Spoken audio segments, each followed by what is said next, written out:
Khagrachari পানছড়িতে Changi নদীতে গোসল করতে গিয়ে সাদিয়া আক্তার নামে ৯ বছরের এক শিশুর মৃত্যু হয়েছে।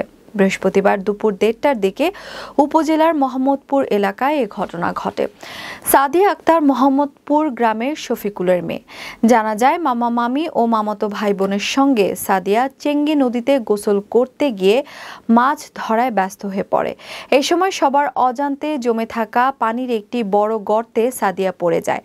সাদিয়াকে বাঁচাতে মামাতো ভাই বোন দুজনেই গর্তে নেমে চিৎকার করতে থাকে। এ সময় মামা শফিকুল দ্রুত ছুটে গিয়ে তিনজনকে উদ্ধার করলেও সাদিয়া ও সঞ্জিদাকে গুরুতর আহত অবস্থায় গ্রামবাসী পানছড়ি হাসপাতালে নিয়ে যায়।